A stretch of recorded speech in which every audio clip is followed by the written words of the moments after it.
Haha! POV driving! Nakabili din tayo ng lagayan ng camera!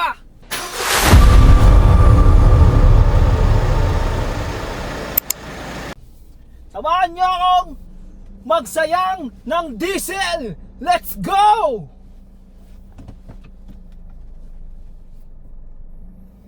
So, yun po ano. Sana okay lang kayo dyan. Sana maganda yung view ninyo. Sana napunasan ko yung camera. Pusang gala. Sana napunasan natin yung camera pala, no? Pero, yan. Sana komportable yung upo nyo dyan sa passenger seat. Okay. Try natin tong POV driving kahit medyo padilim na.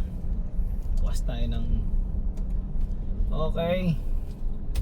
Ganda ba yung view?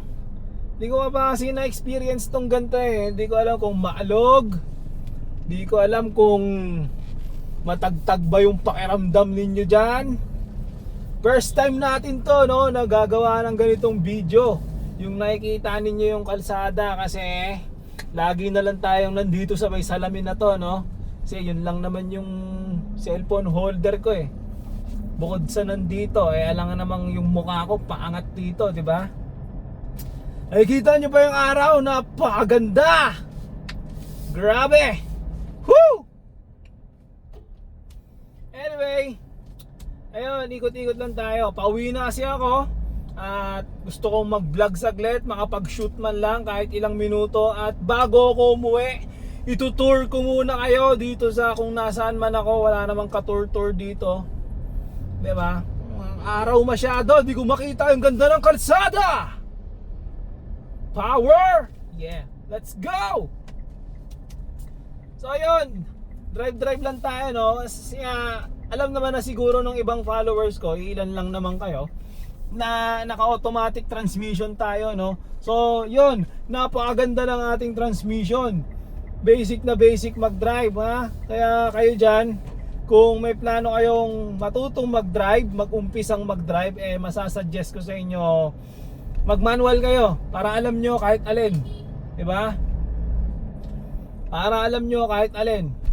Alam nyo yung pakiramdam na, halimbawa, gumala kayo ng mga tropa nyo, manual yung sasakyan ng tropa nyo, tapos bigla siyang nagkasakit, no? Wag naman sana. Tapos, kailangan nyo umuwi, di ba? Tapos ikaw, no? Ako pre, marunong ako mag-manual. Shit! Alam mo yung hidden skill na hindi nila alam, tapos bigla mong i-disclose sa kanila, tapos magugulat, ha? Marunong ka palang mag-drive ng manual? Grabe, ha? Shucks! Shocking!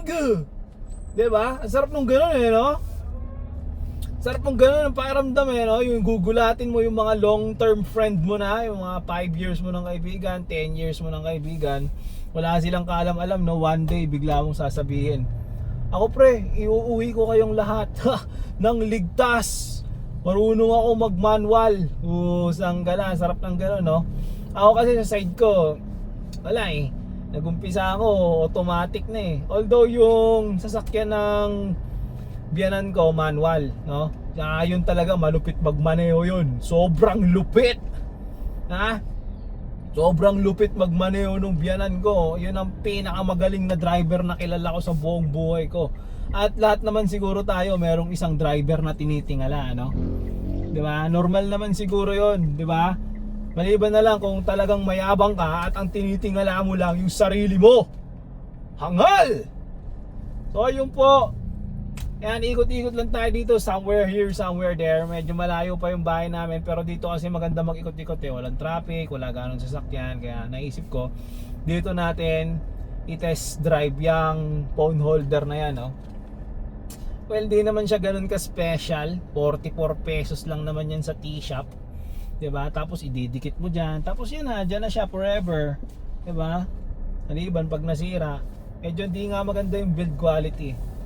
Pala, bumili ako ng ganito. Papakita ko sa inyo, wait lang.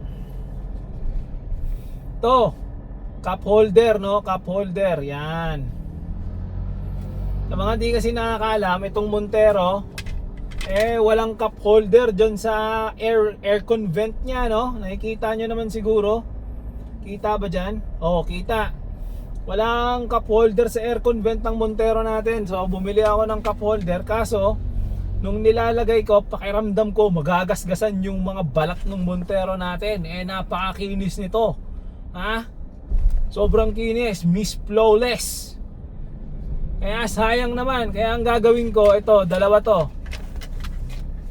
Kita ba?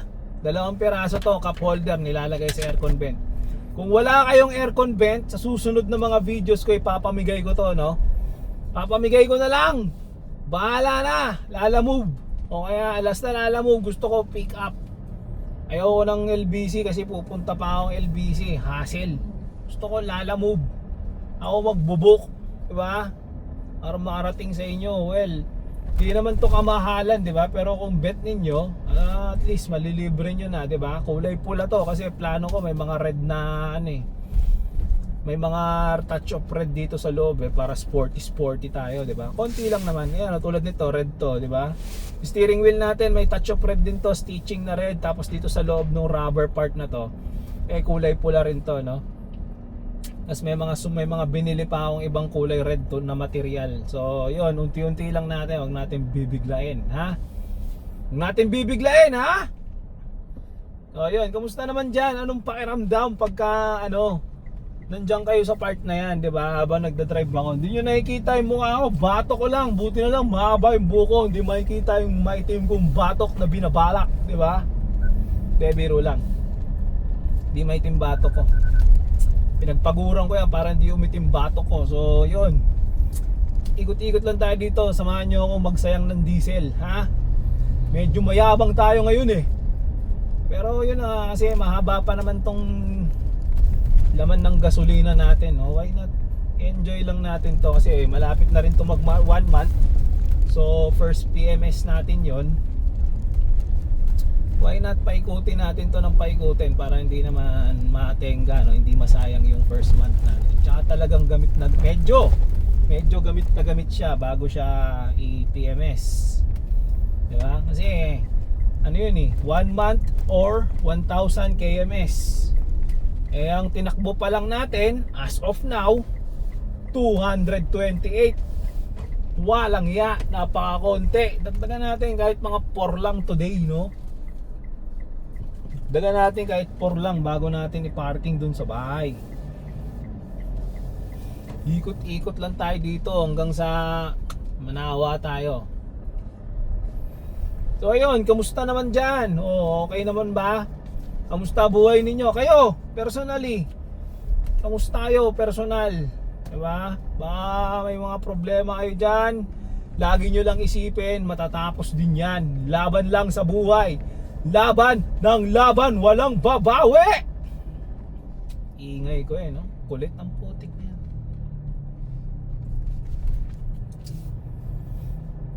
So ayun, dito lang tayo, basta paikot-ikot lang.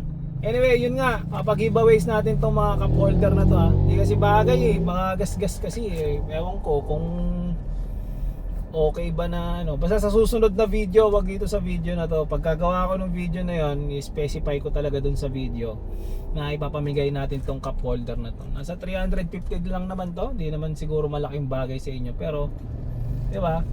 Ang bili pa yun ng konting gasolina kung maililibre nyo na or hindi nyo na kailangang orderin, di ba? Diba? Power. Power. Power nga ni. Ay, first time ko magganto, no? Medyo nakakailang lang ng konti, no? Medyo parang shucks. Tama ba tong ginagawa ko? Uy, may nakita akong Toyota Veloz na taxi. Kita nyo ba dyan kanina? Ayoko abulin kasi sayang gasolina pagka nag-aapak ako ng malakas